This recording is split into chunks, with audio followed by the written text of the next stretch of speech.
replik jaksa penuntut umum banyak berisi penghinaan, baik kepada saya maupun penasehat hukum, bahkan terhadap saksi ahli yang tidak pernah menghina jaksa penuntut umum sama sekali.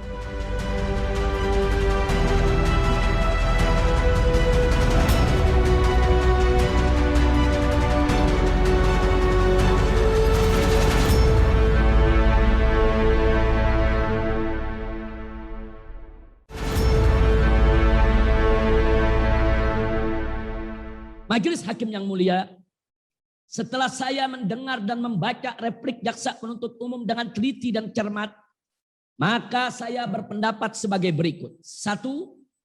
Bahwa replik jaksa penuntut umum hanya berisi curhat yang penuh emosi dan kemarahan karena merasa dihujat, sehingga tidak lebih dari hanya sekedar pelampiasan unek-unek saja. 2. Replik jaksa penuntut umum banyak berisi penghinaan, baik kepada saya maupun penasehat hukum, bahkan terhadap saksi ahli yang tidak pernah menghina jaksa penuntut umum sama sekali. 3. Bahwa replik jaksa penuntut umum juga tidak argumentatif dan tidak ilmiah, serta sifatnya hanya mengulang-ulang apa yang sudah dituangkan dalam tuntutan. 4.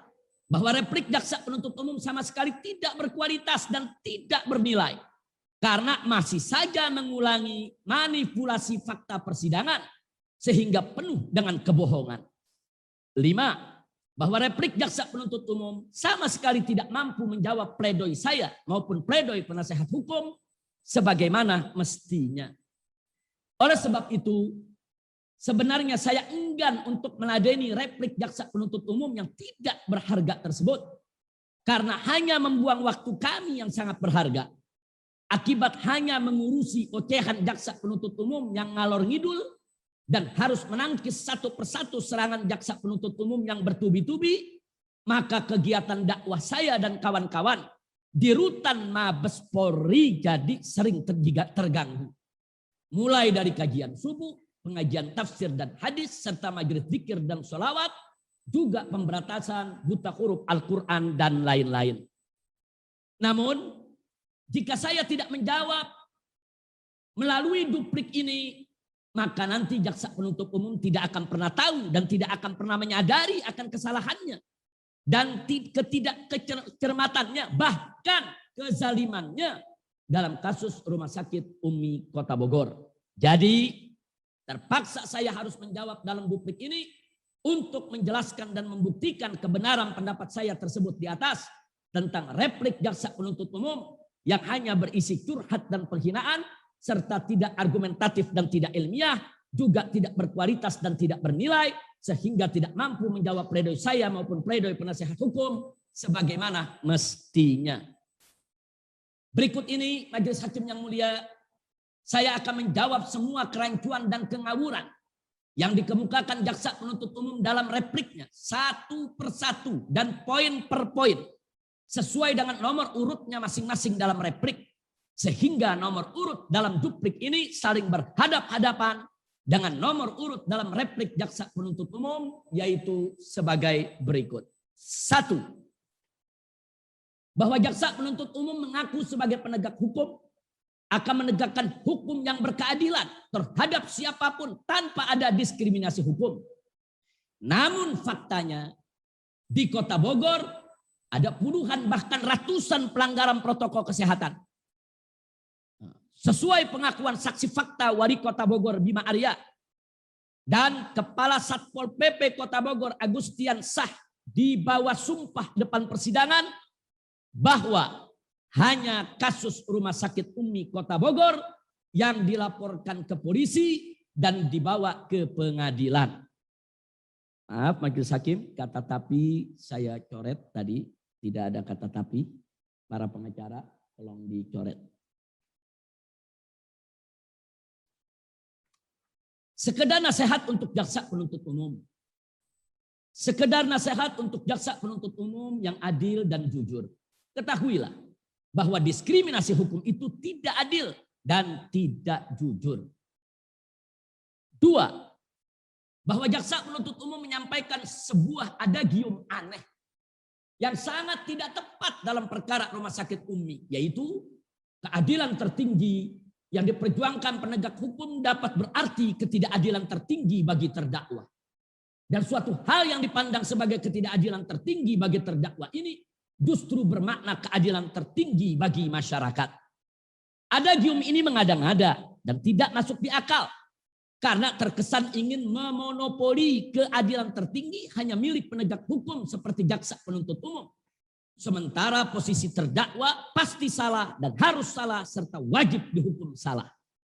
Cara membuktikan kengawuran adagium ini sederhana saja, yaitu ambil saja kasus yang dihadapi oleh orang yang bersalah dan kasus yang dihadapi oleh orang yang tidak bersalah, yaitu sebagai berikut. A. Bagaimana bisa seorang penjahat yang dihukum sesuai kejahatannya melalui pengadilan, lalu hukum itu dikatakan adil bagi jaksa dan masyarakat, tapi tidak adil bagi terdakwa? Atau sebaliknya, bagaimana bisa seorang penjahat yang tidak dihukum karena ada intervensi hukum terhadap pengadilan, lalu hukum itu dikatakan adil bagi terdakwa, tapi tidak adil bagi jaksa dan masyarakat? Dalam kasus pertama, yaitu seorang penjahat yang dihukum sesuai kejahatannya melalui pengadilan, maka hukum itu adil bagi jaksa dan masyarakat maupun terdakwa. Dan dalam kasus kedua, yaitu sebaliknya, seorang penjahat yang tidak dihukum karena ada intervensi hukum terhadap pengadilan, maka hukum itu tidak adil bagi jaksa dan masyarakat maupun terdakwa. B. Bagaimana bisa seorang yang tidak bersalah, yangnya ada 2 kali, saya coret yang satu. Bagaimana bisa seorang yang tidak bersalah dibebaskan dari tuntutan kejahatan yang tidak dilakukannya, lalu hukum itu dikatakan adil bagi terdakwa, tapi tidak adil bagi jaksa dan masyarakat?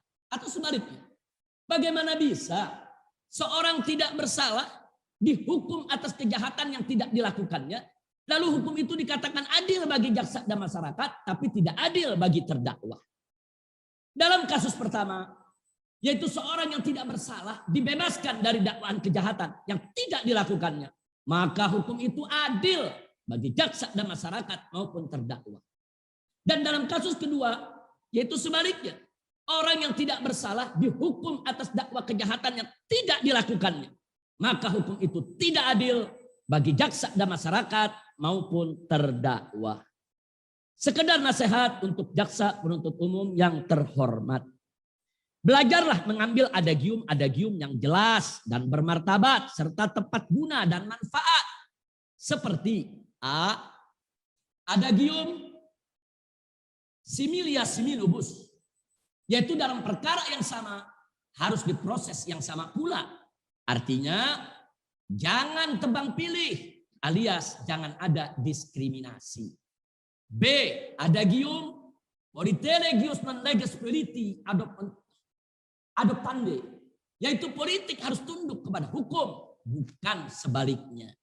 C. Adagium lex nemini operatur inicum nemini facit injuriam, yaitu hukum tidak memberikan ketidakadilan kepada siapapun dan tidak juga melakukan kesalahan kepada siapapun. Nomor 3, bahwa jaksa penuntut umum menganggap pemaparan saya tentang rangkaian peristiwa sebelum dan saat serta sesudah kasus rumah sakit Umi hanya unek-unek dan keluh kesah. Padahal saya telah jelaskan dalam pledoi halaman 15 sebagai berikut. Sebelum saya buktikan dengan memaparkan berbagai indikasi yang menjadi petunjuk bahwa kasus yang saya hadapi lebih tepat disebut kasus politik ketimbang kasus hukum, maka saya memandang perlu untuk memaparkan rangkaian peristiwa yang saya hadapi sebelum dan saat serta setelah saya dirawat di Rumah Sakit Umi Kota Bogor, agar menjadi jelas benang merah yang menghubungkan semua rangkaian kejadian tersebut dengan kasus yang sedang saya hadapi di pengadilan ini, sehingga menjadi masukan penting bagi mereka yang punya hati jernih dan akal sehat serta nurani keadilan untuk mengambil kesimpulan. Namun sayang sejuta sayang, Majelis hakim yang mulia, ternyata jaksa penuntut umum tidak mampu memahami persoalan sehingga tidak bisa melihat benang merah yang menghubungkan semua rangkaian kejadian tersebut dengan kasus rumah sakit Umi.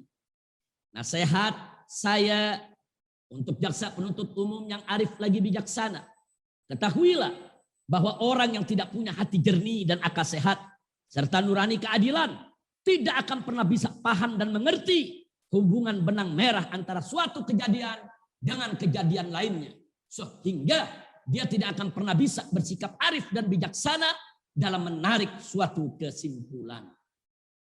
Nomor 4, bahwa jaksa penuntut umum menilai terdakwa menganggap sepele kasus rumah sakit Umi, sehingga hanya berpikir soal pelanggaran protokol kesehatan saja. Padahal menurut jaksa penuntut umum bahwa kasus rumah sakit Umi adalah persoalan besar karena terkait tindak pidana yang diatur dan diancam pidana oleh undang-undang. Justru saya melihat dengan sangat jelas bahwa jaksa penuntut umum lah sebenarnya yang membesar-besarkan kasus. Buktinya sebagaimana saya paparkan dalam pledoi halaman 111 sebagai berikut.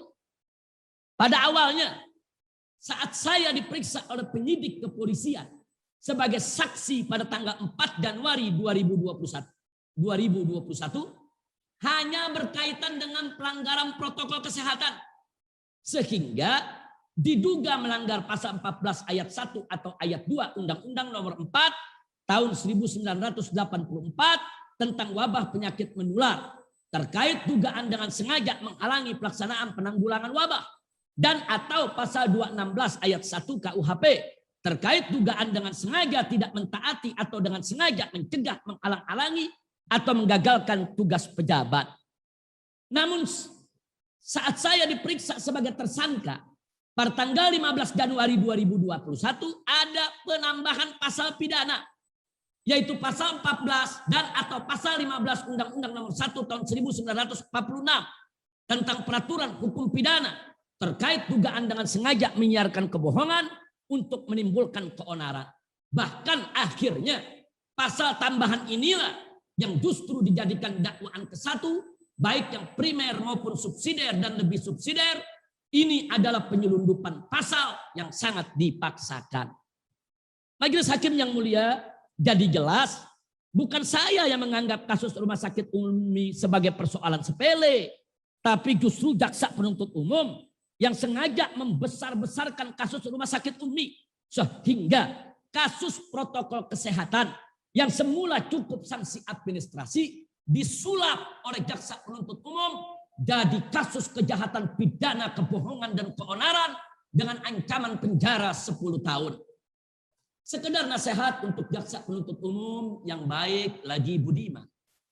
Ketahuilah bahwa pidanaisasi kasus protokol kesehatan dengan penyelundupan pasal pidana sehingga terjadi kriminalisasi pasien dan dokter serta rumah sakit bukanlah perilaku baik dan tidak pula perbuatan berbudi, tapi merupakan perbuatan jahat dan keji.